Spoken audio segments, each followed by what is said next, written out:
Every now and then, we get out of our office and really hit the road. This time, PJ and Clint and a few others from the Princess Craft team actually made it all the way out to Elkhart, Indiana for the big outdoor RV dealership super show. I think they call it open house, actually. And we run into fantastic people, usually from the business, but every now and then, you find someone unexpected. And this time in Elkhart, we ran into John Ratzenberger. You may know him from all kinds of voiceover from Pixar. He did the pig from Toy Story. He did Mac the truck from Cars. He was also Cliff on Cheers. You may not have known how many movies he has. Go ahead, look him up. He has so many movie credits. Turns out, John Ratzenberger is an avid RVer. And we ran into him at the Little Guy booth, the Little Guy setup at Elkhart. Now, Little Guy, you may remember they make the Max trailers and the Mini Max and now the Micro Max. Do check them out as well. But let's go ahead and dive into this interview, this conversation that PJ had in a Little Guy Max in Elkhart with Mr. John Ratzenberger.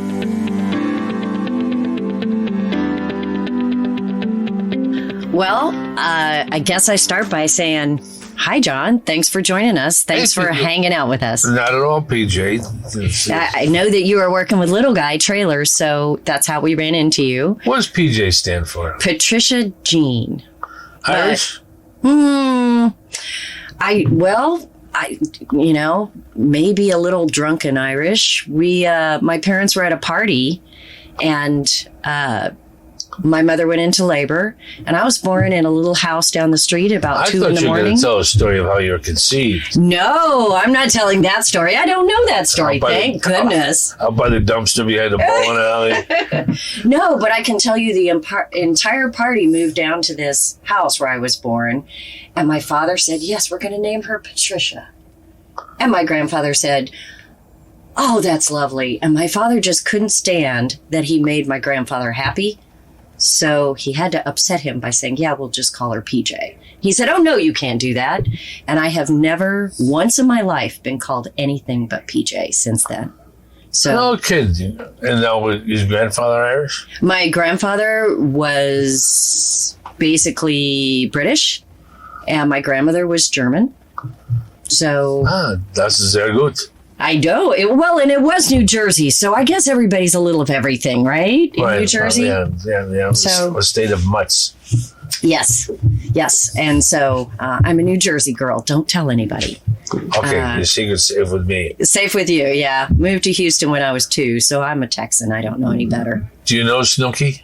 Snooki? Yeah. Who's Snooki? Well, it's the Jersey Shore people. Oh, no. Well, okay. I mean, like I said, I don't know anything about New Jersey. Okay. I wasn't there. I wasn't there. I would love to, though. Where are you from? Connecticut. Connecticut. So you know all about Jersey.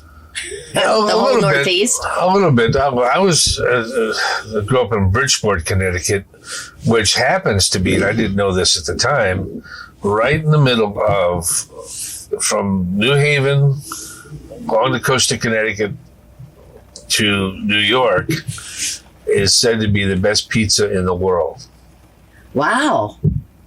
According to the New York Times food people. Well, they did a research for a couple of years, and that southern coast of Connecticut right there is supposed to be the best pizza in the world. Well, I just came from Chicago, and I had pizza twice, and I promise you, neither place was the best pizza I've ever had. I was so disappointed.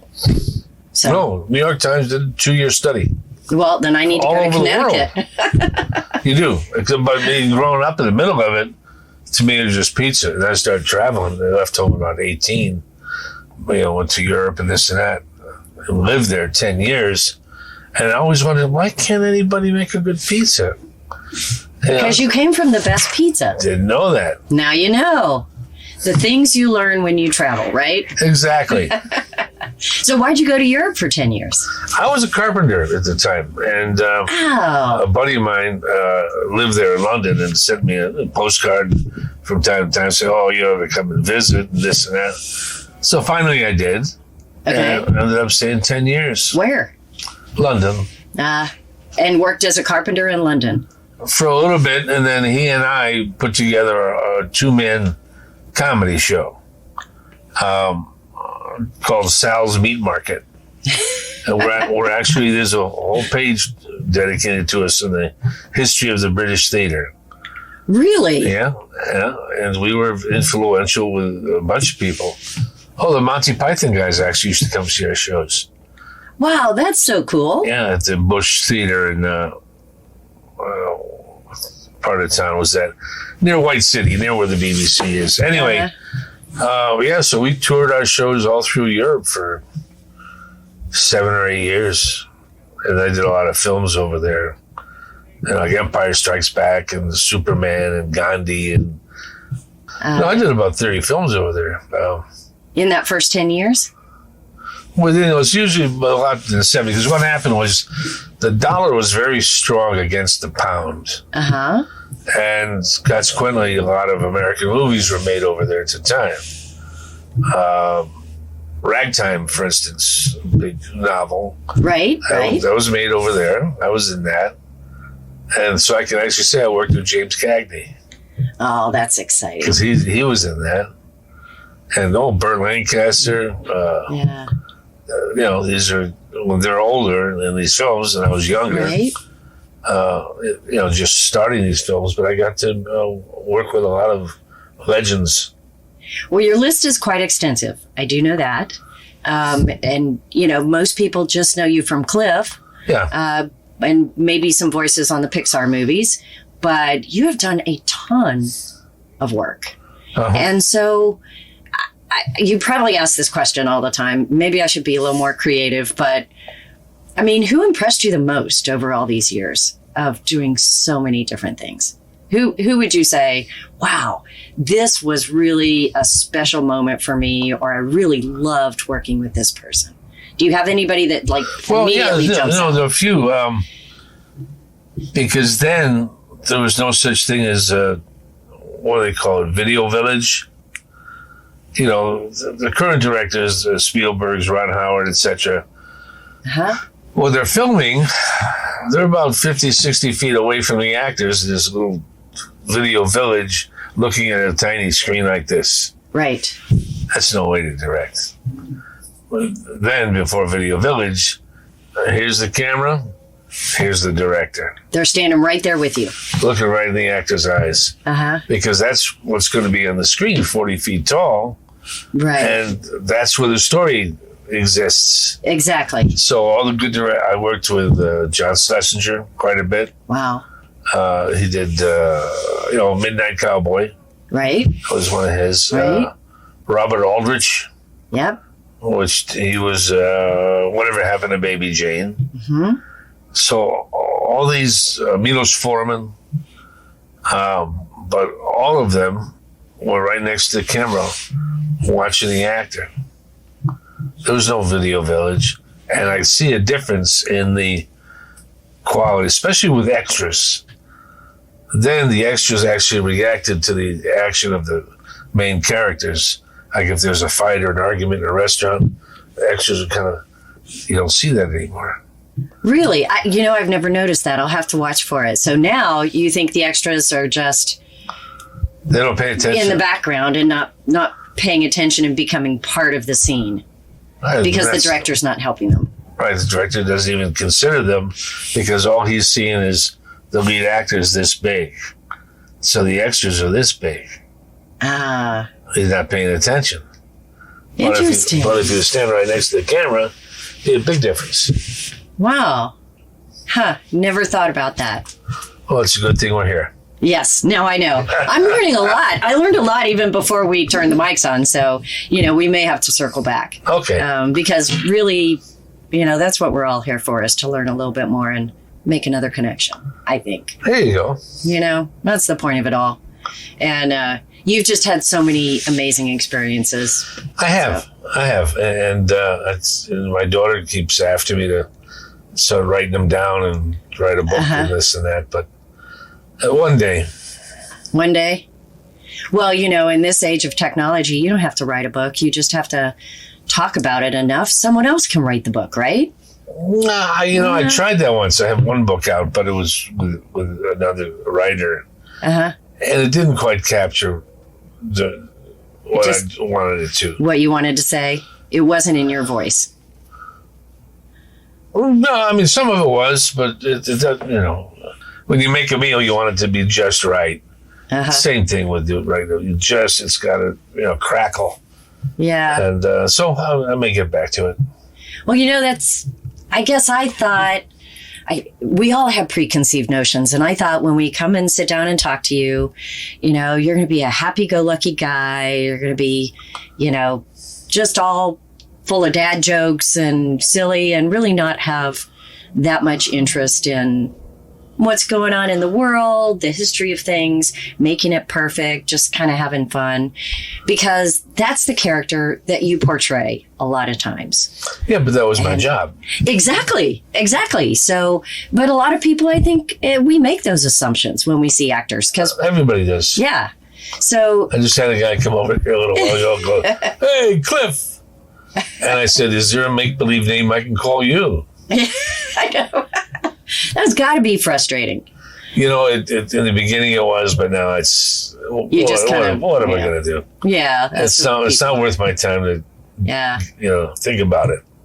Well, that's true, and I can't tell you the first time that I saw some of the movies that I know you were in, even the recent ones, but I can tell you, I remember where I was the first time I saw Cheers. So. That's a good headline. Yeah, is it? I remember where I was when I first saw Cheers. Yeah, I mean, it's kind of like, we also remember the tragic times and where we were when things happened, but it made an impression on me for some reason. And it, just made an impression. So I remember that. Would you like to hear my theory of why it made an impression? I would love it. Back then. Huh? Okay, so the writers were in their 30s, 40s. And if you go 30 years prior to that, they and we all grew up reading books. Right. That's true. Present writers today have grown up watching television and playing video games. Okay. So the writers then, with Cheers, MASH, the list of what was going on, they understood character development, story arc, because their foundations were books, and it's hard to even the writers now that are working. It's tough to get them to dig really deep and what's going on in the world or connections, and everything's surface. And all the jokes you see on present day sitcoms are jokes they saw on the old sitcoms. They saw them already. Interesting. Yeah. Well, it all has to do with books. Huh. I do feel like at that period, the shows like you mentioned, like MASH and Cheers and all of that, it was kind of a reaction to the world being so dramatic and having a lot of struggles. And all of a sudden there was this wave of comedy that kind of related to some of that, but made light of it. And it was entertaining and people could connect to it, and I think that's unusual. And it hadn't happened before. So that's what I remember, is that it was kind of a fresh look. Like people like the Vietnam War, you mean? Yeah, absolutely. We were still trying to find our way out of that in a lot of struggling times. So that's kind of how I saw it, and I thought it was a breath of fresh air. Yeah, it's just I for a lot of that I blame Pearl Harbor. Pearl Harbor. Yeah, World War II. Don't forget there was a big war, and hundreds and thousands of our parents went off to that war, and they came back, and there was no such thing as PTSD. Right. It was called shell shock. Right. And you were expected to get over it. That's right. So a lot of the parents went to the local bar, and so a lot of our parents are drunks. And so that authority figure that we should honor, we made fun of. If you look at the early Saturday Night Lives, the parents were always being made fun of. And that's a result of World War II. And there was no such thing as help for PTSD. Mm-hmm. That's true. And so there's a lot of drunks. And a lot of drunks raised kids that became the Woodstock Nation. The defiance of authority. Turn the world upside down. Because they had no guidance. Right. Boom. Right. Well, and the World War II parents came out of World War II just to make a good living and do better than their parents did, and that was their job. Yeah, well, that's the kids that didn't fall into the mystique of the hippie generation. Yeah. But that's where a lot of the nonsense comes from, the New Age stuff. Well, when you were doing the entertainment through your life, did it ever feel like you were part of that social group that was making fun of parents? As a carpenter, one of my jobs was helping build a stage at Woodstock. Really? Oh man, that's a great nugget of information. You helped build the stage at Woodstock. Yeah. I was a heavy equipment operator and a carpenter. In Woodstock, the festival. So I was there a week or two before it started and stayed about a week after. So you were part of that experience. Yeah. Yeah, you've been through it all. But to me, it was just a job. Actually, it was just a job. Interesting. Were you funny back then as a carpenter? Were you entertaining? No, I was more in awe of these guys, especially the French Canadians. Man, they were good carpenters, and some Italian guys. But the French Canadians were nuts. Like during World War II, which we're talking about, in Europe, they would send the French Canadian troops out first against the Germans, because if the Germans knew that they were French Canadian, the Germans wanted nothing to do with that, and they would go around them or retreat because they were so nuts and ferocious.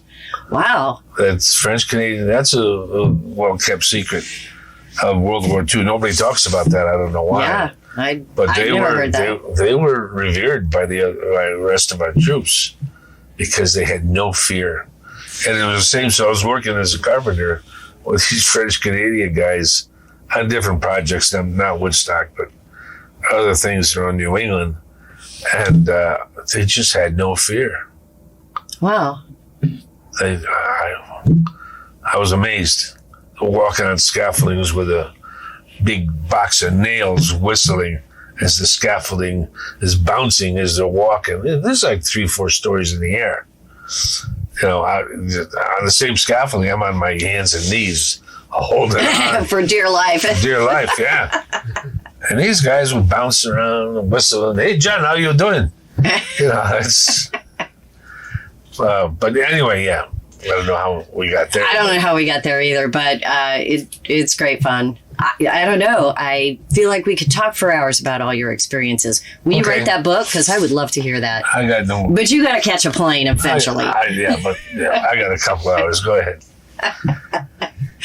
So, I guess the reason we're sitting here, I guess we should talk about camping a little. So, well, let me say, there he is right there. There's the guy who owns the company. I know. There's Joe. I'll holler at Joe at some point. Get him on here to chat about things. So we're here sitting in a Little Guy Max because you have a Little Guy Max. I do. Yeah. Dude, when I picked it up at the factory, my son and I brought it from Pennsylvania to Southern California. Sounds lovely. So have you always camped? Have you camped before? What's your camping history? I mean, any camping history. I look at it more like I'm the son of my father, and I have his DNA. He was a truck driver for 36 years. Wow. And I like driving. And for some reason, I enjoy towing things. just because I feel like that's a function. It's somebody, I'm doing something. I'm not passive, I'm active. Yeah. And this, when I went and looked at these, this is my carpentry background, like this wood here, that's all solid wood. It's not fiberboard. Right. All this stuff. And you don't find that a lot. And even in the drawers right there, they have dovetail joints. Do you know what that is? I do. Well, all the other companies, to achieve the same thing, use staples, which 2 or 3 years are falling apart. Right. They rattle loose as you drag it down the road, right? Yeah. With a dovetail joint, it's going to be there 30 years from now.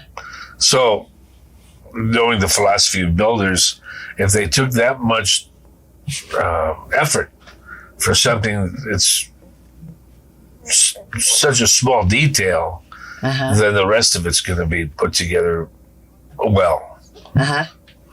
So they'll put as much effort into the selecting, and because everything's quality in these. So that's what I went for. Well, cool. Did you just wake up one day and say, hey, I think I'll have a trailer?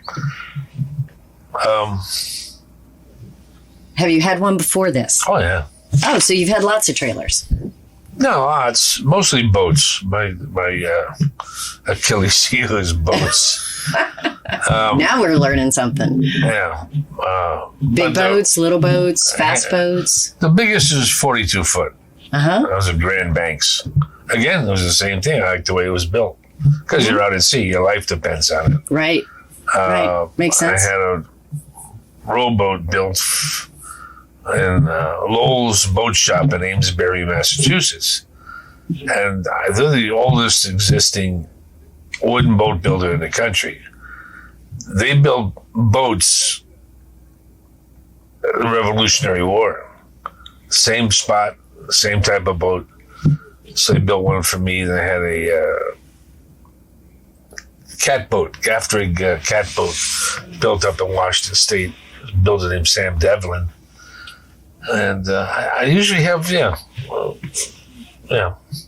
but they're quality boats, ones that'll last forever. Yeah.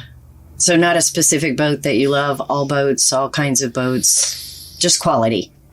It's like anything. It's the way it was built. I mean, even in houses, I was house shopping a while back, but if I didn't like the sound of the front door when you close it, I wouldn't even bother looking at the house. That wasn't your house? I wouldn't even bother going into the house. Wow. The realtor would say, well, come in, let's look at the kitchen. And if the front door didn't sound right, I said, no, why? Yeah, because every time you walked in, you would be going, ugh, didn't right. Well, it's just kind of like a tink. You want a door that's like shut like a castle door. I love that. And the hardware, the locks and the doorknobs, it's all important stuff because that's the detail. That's what you look for when you're purchasing anything. Yeah. So how's the door shut on your Max? Try it. Well, let me see. Let's listen to the sound of the door. Oops, I didn't do that very well. Let me try again. That's not going anywhere. It's not going anywhere. That's solid. Yeah. So some people would be thinking, why don't you get this giant motorhome and you can have this, or this big luxurious trailer that's 32 feet long that has... Why? I don't know. Why? Yeah, why? The big question. Why? Do you not want something super big and luxurious? Is there a reason for a small one? Why would I, for my life and lifestyle and my family, this is fine. Yeah. And then if we're on the road, and this has happened where, let's go for a little luxury and all that. We'll pull into a hotel. Sure. Well, I mean, I think that's a natural question for some people because, somebody with a little bit of fame and notoriety, they're thinking you must have a 32-foot Globetrotter Airstream, Oh, I owned an Airstream when the kids were younger, yeah. Okay. Yeah, there you go. Oh, yeah, I think it was 32. Yeah, but if you're traveling with kids, that's a big family. I mean, you got to you got to get them somewhere. So you've had all levels of quality. This just suits your style right now, right? Yeah. Yeah. Yeah, this is, as a matter of fact, when we were coming back from Pennsylvania, my son Jim and I pulled one of these, pulled into was on Route 8 in Arizona. It was a truck stop. Uh-huh. And I noticed this woman parked not too far away, had a backseat full of puppies. And I was just a curiosity. I said, what's the story? Oh, well, these are spoken for, except that one. And so we had a puppy. You got a puppy at a truck stop? Yeah. Oh, John, that's great. What a great story. So what'd you name this puppy?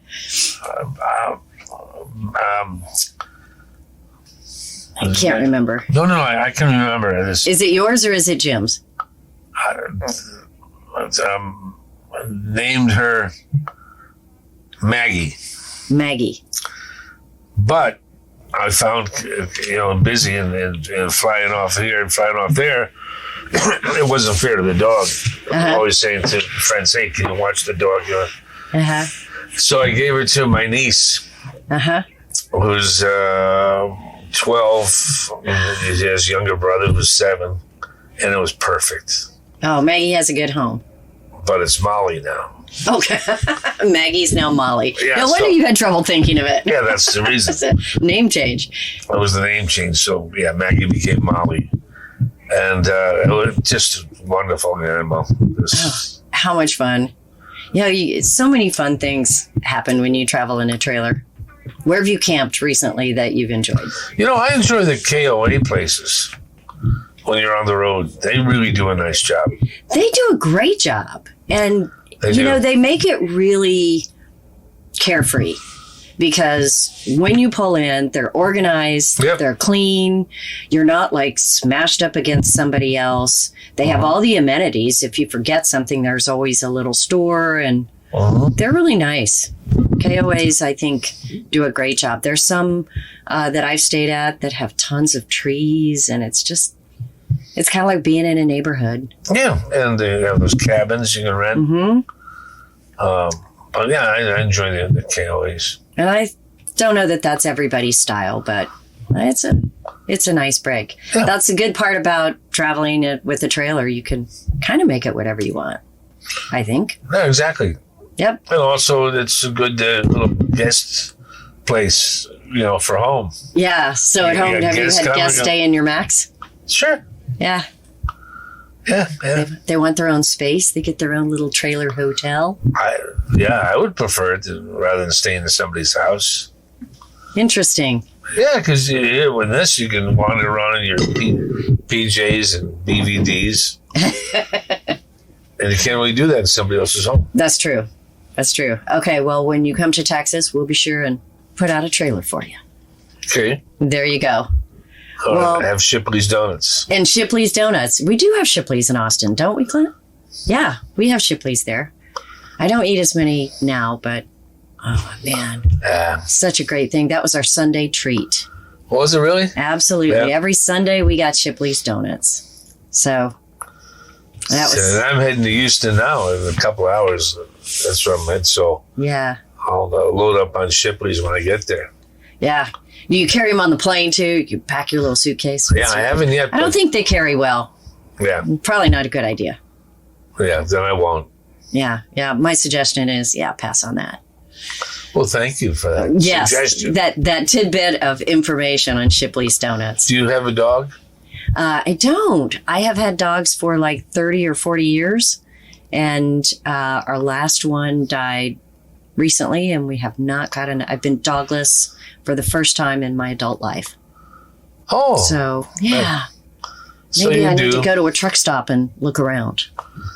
I traveling, because like I said, I drive a lot. And, but I bet you every once or twice in 10 days, you see a stray. Yep, they're everywhere. They're out there. Yeah, Princess Craft for years did a video on all the dogs that they couldn't rehome. They had dogs that... Who did that? We did our dealership. What's that called? But we did videos for the dogs that couldn't find homes. So we're very well connected with the dogs. We love all the dogs at our place. So I appreciate your time. But before we wander off and talk to more people, I know that there's a lot more to you than just acting. I know that is what you're known for. That's the last thing I thought I'd ever do. Really? Oh yeah. Then how did that become your career? Well, you do too. Well, like I said, we did a stage show, right, all through Europe, making Europeans laugh. Uh-huh. And we didn't speak their language, and most of our show is improvised. So that's crazy. I mean, who would think, hey, let's make a living this way? No one has ever done what we accomplished. Ever. Wow. Is there videos of it? Is there recordings to see? Yeah, not really. Nothing anywhere? Because we were existential hippies, Right. And darn, that would have been fun. But there's memories of it. People have written about us. Wow. And the influence we had on other comedians of the time. Uh-huh. But, yeah, it was during that time I thought, this is great, get up stage, goof around, you get money for it. But I never went to acting school or took it seriously like you could make a living at it. But well, you did pretty well for nobody who took it seriously. I mean, maybe that's the trick. I've thought about that a lot, and it comes out that that's what Zen is. Don't get in your own way. Because I'm an archer since I was 12. Uh-huh. And I studied Zen archery. And that's basically what Zen archery is, or any sport really. Don't get in your own way. Wow. I've many times I do plays, on stage and stuff. And I remember one time in London, I was at the Royal Court Theatre doing a play. And one of the English actors came after one came and said, John, it's uncanny. You're actually asleep before you go on stage. And I do that. You just take a nap? Yeah. So they thought you needed to be sitting there concentrating and kind of getting in the mindset, and working up to it and getting nervous. Right. And so, again, because I never went to acting school and I didn't have any training, for me, it's like, well, I know what to do. I go out there and I do what I do. Might as well be rested. Yeah, but my thought process doesn't even go that far. So, well, just live in the moment. That's funny. Live in the moment. I guess that's a good way to put it, but it's just don't get in your own way. So offers just came to you, and all of these things, you were just out there and people found you. You didn't ever jump in and say, hey, I really want to be a serious actor. Really? Man, that's amazing. I invented the character of Cliff in the audition. How did that happen? Well, I was writing, I got asked to come to Los Angeles to write something for CBS. It was a late night show based on the Emperor Nero. And while I was doing that, the Cheers audition came up, and I knew a guy who was an agent. And he said, well, I'll get you. I know the guy. Okay. So I go in again, I have to preface all this by saying I never went to acting school. I don't know the process. It was all on-the-job training for me. So I go in, and I didn't know what a side was. I'd never auditioned in my life. I don't know what a side is.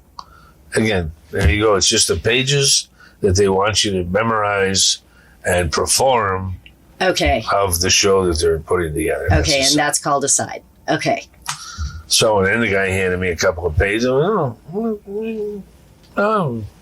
Stuck in my pocket, hands in the waiting room because there are other actors. I fell asleep. You took a nap. Yeah. That's great. And, they called me in. I was looking around, and one of the producers says, what are you looking for? I said, well, a chair. Because they were all sitting. Uh-huh. I says, need another chair. He says, "You're not here to chat. You're here to audition." Oh, okay. I'm starting to get it here. And in a way, just the blood drained out of me because I said, "Oh, that's what these pages are for." So I did a bad job trying to read what they wrote and this and that. Not their fault, my fault completely. And so as I was walking out the door, I just turned and I said, "Do you have a bar know-it-all?" And they stopped. I said, "Well, what are you talking about?" I said, "Look, I come from New England. Every bar's got a horse's ass that thinks they know everything. And do you have one in your bar? It's set in Boston. And there's never two horses' asses. They're like gunslingers. Because they can't tolerate each other." That's exactly right. That's exactly right. And so one of the producers said, when he said, "What are you talking about?" I said, "The kind of guy," and I looked around, there was a big pen on his desk. And we said, "The kind of guy who goes, this is called a Big Pen, BIC, but originally it was two brothers from France whose last name was Biche, B-I-C-H, and they called it the Biche pen." And someone finally said that, in America, it sounds like you're saying bitch. And so they took off the H, and that's what the Big Pen is about. Now, that's true fact. But I did it in a way that is like, hey, it was fairly obnoxious. Yeah, a little known fact. It's a little known fact that, Nero, didn't play the harp. He was an actor. Well, this is true, too. And he was auditioning. Anyway, when Rome burned. That's funny. But 2 days later, I got the call. They wanted to try the know-it-all character out for 7 episodes. It's great. Okay. So they wrote you in. Wow. Yeah. Well, I'm telling you, I think the book is a great idea. And I am with your kids saying, yeah, you need to put this down. Just great stories that people would love to hear. Need probably isn't the word, but enjoy. Enjoy. Oh, okay. Yeah. They just enjoy. But to me, I think, why would you bother? Read about Winston Churchill, who actually achieved something. Well, I get that. I get that. But you know what? There's something to be said for Jonas Salk. Well, absolutely. And those books have been written. Okay. Right? So they're already out there. Right. But, sometimes it's just, there's a lightness to life that's fun. Okay. And I think it's important. Well, we can just send this interview around. Yeah. They don't have to read it all. Well, then they'll only know 1 or 2 things. They won't know all the millions of things that are floating around in your head from all of your... Oh, it's... Yeah. I didn't even know where to start there. I know. So one more thing that I want to talk about, and we talked about it before we turned the mics on, but there's some other things that you've been involved in, and some, you mentioned a foundation and a few other things. For people who maybe only know one little sliver of you, they know that you're funny, they know that you're lighthearted and entertaining. You're a pretty serious guy, I suspect. I mean, I've known you for 20 minutes, so I think I've got a total read, right? But I think, you have a serious corner to you. And so, absolutely, yeah.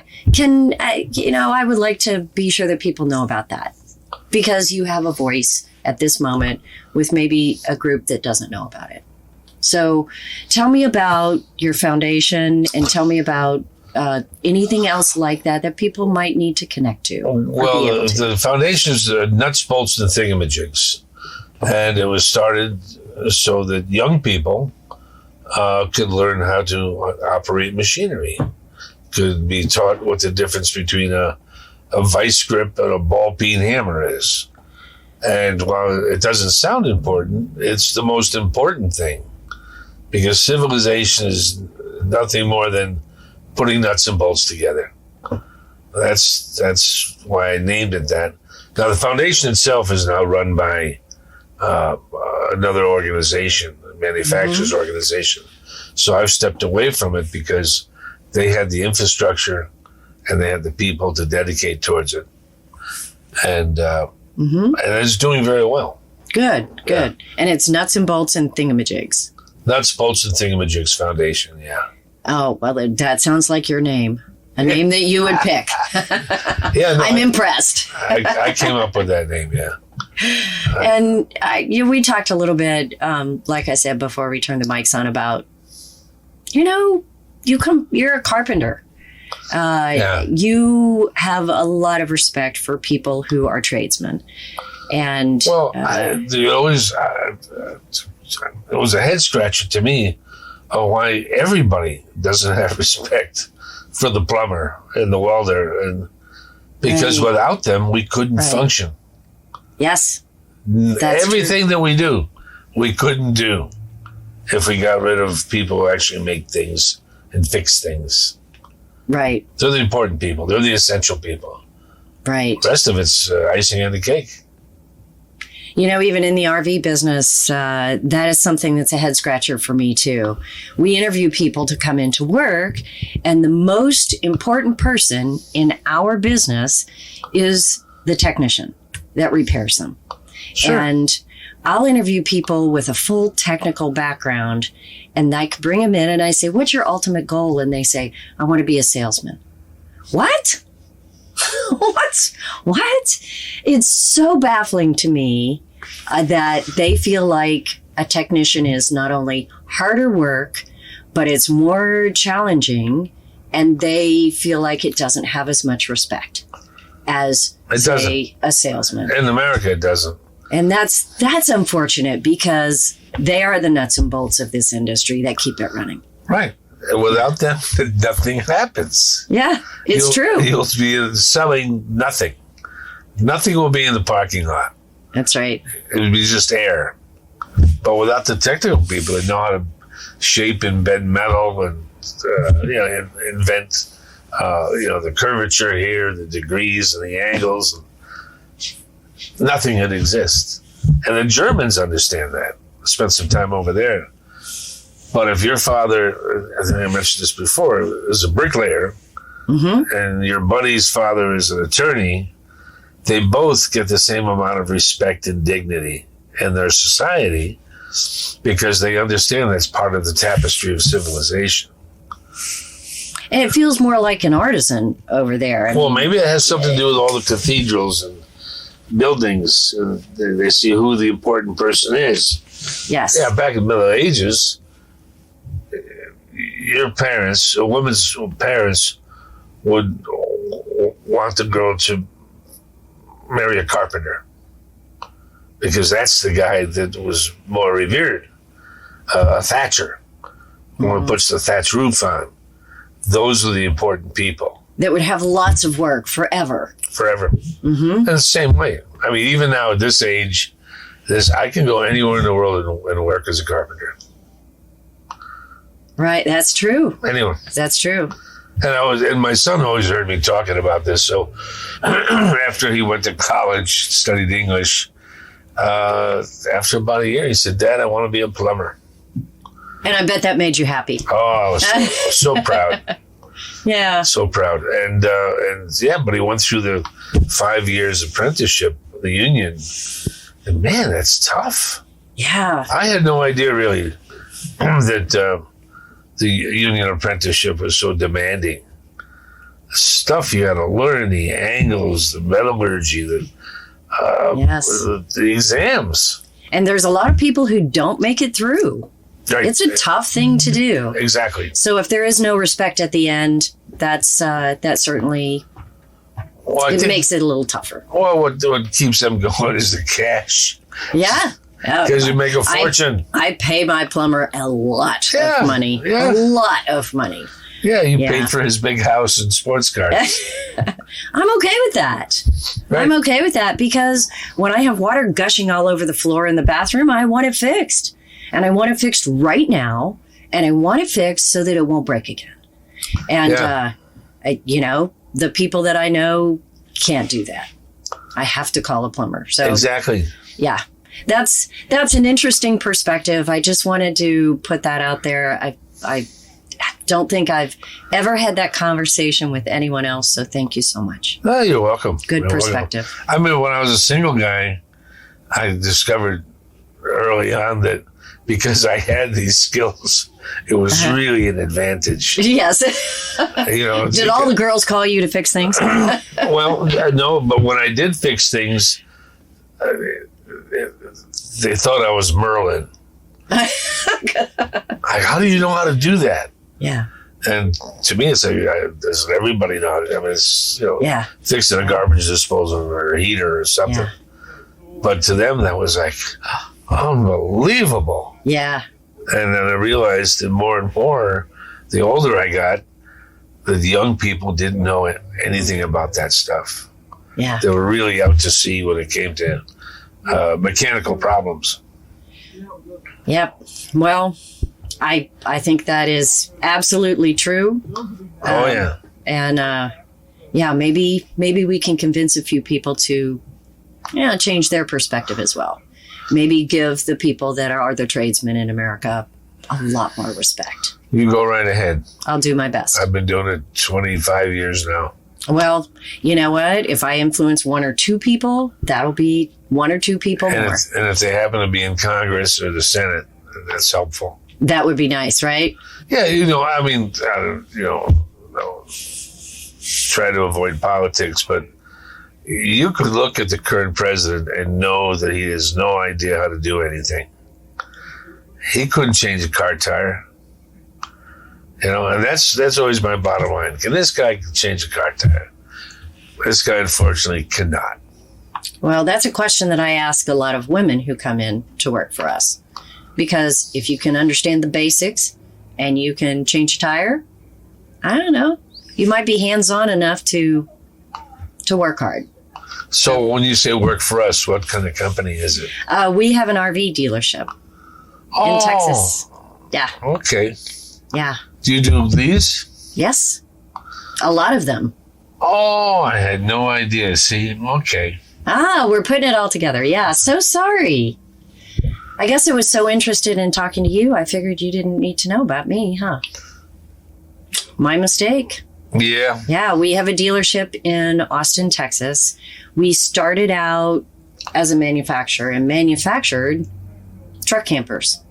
So we had nothing but, carpenters and plumbers and everything. And getting harder to find them.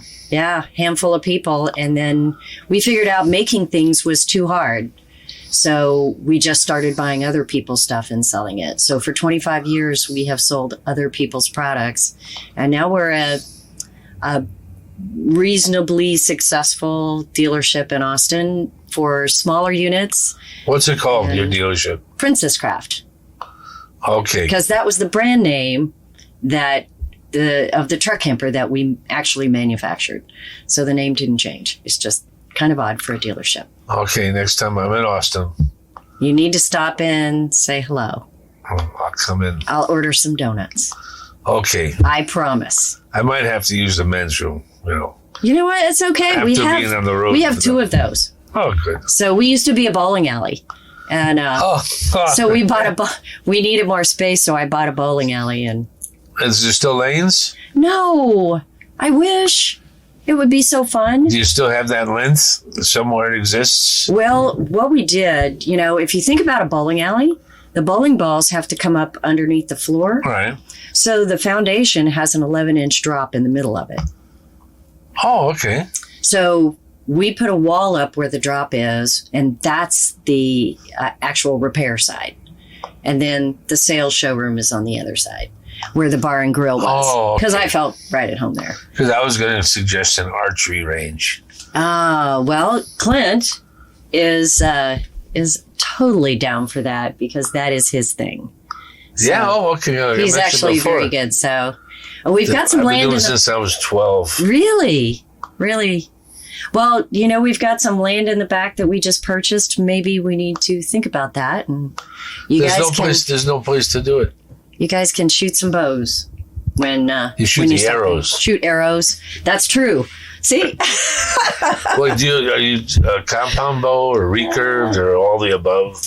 I primarily shoot compound. I shoot recurve when I'm shooting with my daughter. She's just picking up. She's 7 years old. She shoots perfect. Genesis bow finger style, so I pull out a recurve, shoot with her. My wife started out recurve. She now shoots a PSC compound. And my PSC, they're down in Phoenix? Tucson. Tucson. I actually got archery certified as a coach in Tucson at the PSC plant years ago. Well, kidding, yeah, because the show that I used to do, Made in America, that was one of the places we visited. Yeah, I loved that tour. That was a neat place. Yeah. Yeah, this would have been much better chat with Clinton here because he has so much to say. But yeah, you should walk on over and talk a bit. Well, he's coming to Austin. We'll get him donuts. We'll get Shipley's and Round Rock donuts so he can compare. Yes. Hey, we'll have a donut contest. What do you call that? A taste test. Put the arrows through the hole of the donut.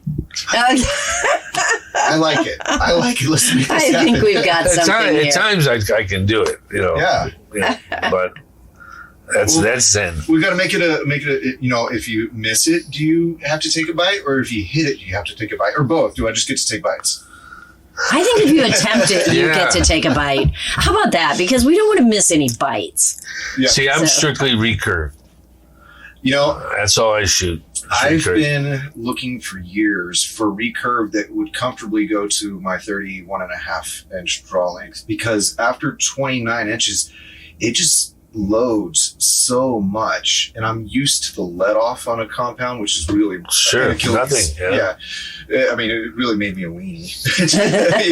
I draw an 80-pound bow to here, and then it gets easy, Yeah. But I have been looking for something that can go to my draw length, because that's where I started when I was young with the old suction cup arrow, set up, hit the target.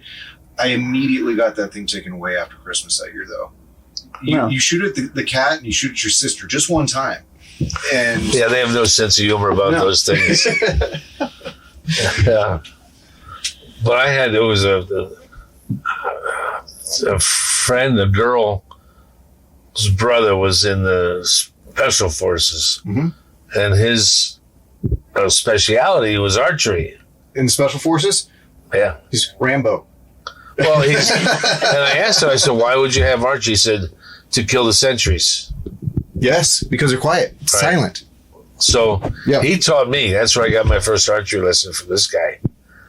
See, I was the one who dreamed about doing all these things, but everything I dreamed about, I had no one in my family who did them. So I wanted to do archery, get him a archery kit, and nobody go outside with him ever to do it. So I never had anyone to do archery with. I had a project motorcycle when I was little. No one to work on it with me. So I sat there, and eventually it just disappeared because I got tired of it sitting there. I had no one to alongside me. No uncles, none of that. Yeah, so I was the same way. And so eventually, and also it was just a situation where all the things I ever wanted to do, I would get the thing to get started, and no one to come alongside, and no way to get away from the house to find a resource who would help me. So right, but even at a young age, where would you start? Who do you ask? Right. Especially when there's no one in the family, no one in my circle. So what do I do as an adult? Well, now I live in the age where I can go find my own resources, or there's YouTube or something like that. Or for crying out loud, by a plane ticket, I go to Tucson to PSE to get trained by a Olympic, coach and get certified. And PJ knows that last year, I bought a junker motorcycle because, by golly, I'm going to repair a motorcycle. Couldn't do it then. I can do it now. So, yeah. So is it up and running? Yeah. I have to now. My daughter won't let me ride motorcycles anymore. Yeah. After I hit the ground at 80 miles an hour. See, I have little motorcycles, so they don't go 80 miles an hour. Yeah. Well, you wear helmets up in New Hampshire, right? Well, I'm in Texas, but yes, I do. I thought you said New Hampshire. No, I'm in Texas. I do wear motorcycles. It was a big conversation for me to to do anything with motorcycles because my father died on a motorcycle. So me getting one after the fact was a big deal. And you have young children. I do. I wouldn't ride a motorcycle. Well, the key is I do ride up to work and back, but that's the only street time I do. These are dual sport motorcycles, so I'm looking to ride single track in between trees and just go out to wild places away from traffic. How old are you now? 41. Yeah, you're getting to the point where you can put that aside because you got young daughters, right? One daughter, one son. Mm-hmm. Yeah, you want to watch them grow up. Yeah. Anyway, because I almost bought the farm, when my kids were young. Mm-hmm. And as I was flying off the motorcycle, the only thing I thought about was I saw my children's faces. Yeah. And I felt bad that I'll never see them again. Yeah. Yeah. Because I thought I was dead for sure. Yeah. So the project was to get one running. I've surpassed that project. So you're probably right. It's probably had my fun. Well, life is just another mountain to climb. I mean, it really is about just one more thing that you want to do or try. And I think your philosophy of just saying, things just happened and I just laid back and went to the next thing. I just didn't worry about it. So that's what Clint does. Clint just says, hey, I'd kind of like to do this. And then all of a sudden he comes in one day and he's doing that because he thinks he might kind of like to do it. That's even how, podcasts and videos and all the filming that he does for us happened. He just said, maybe I'd like to know a little more about this. And that's so incredible to me. Yeah, but all the things that are out there to learn, it's fascinating. It is. Instead of riding a motorcycle, I said, okay, I'll teach myself Italian. Yeah. So can you speak Italian, John? Yeah. It's allora, mi chiamo Giovanni, non parlo Italiano, va bene. That's awesome. What did you say? I said, my name's John, and I don't speak Italian that well. well enough to fool me. I can tell you.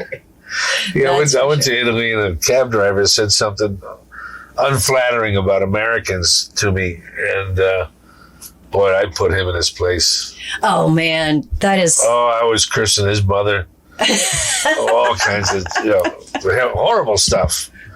But the look on his face was a perfect combination of shock and anger, and on the other side, admiration.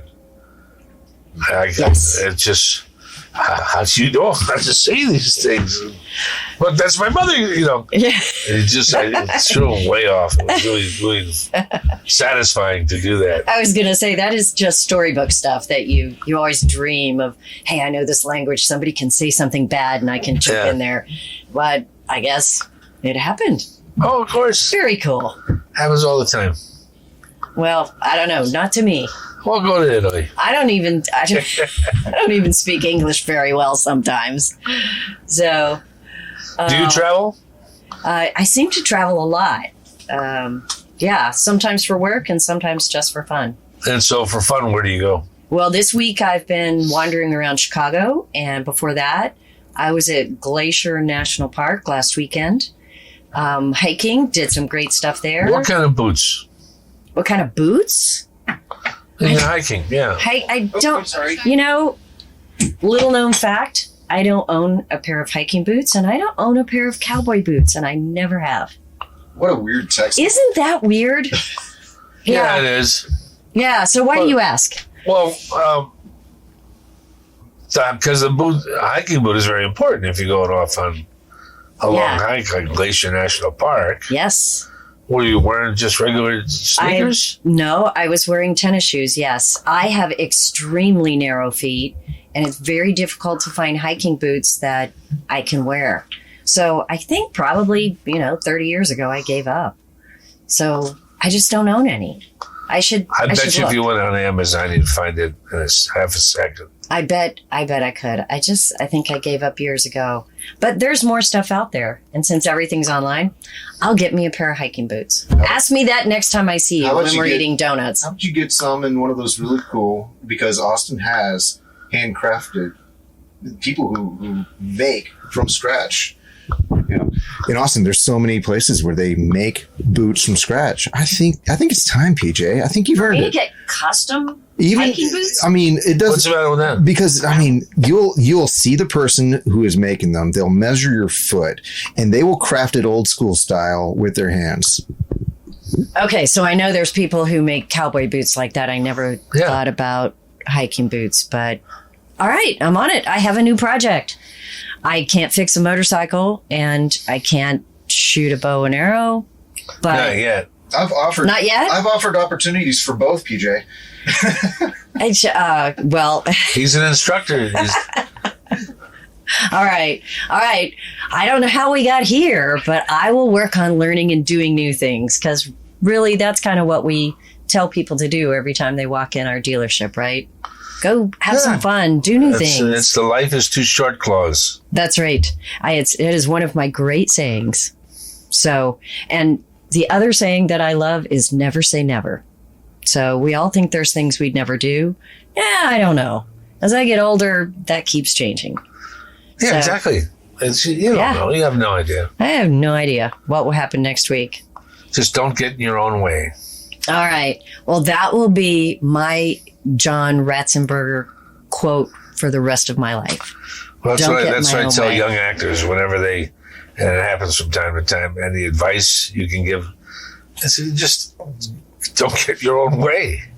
I think it's awesome. You know, we have people come in all the time and they're like, yeah, I've been looking at trailers for like 7 years and I'm trying to figure out which one is perfect, or when I retire, what I'm going to do. And maybe I'll just say, well, John says, don't get in your own way. And you're kind of doing that. You know, you just got to just go do something, right? Yeah, Just walk on and take that interview or that audition. It doesn't have to cost money. It's just stuff you thought about, and there's no reason you can't do it. That's right.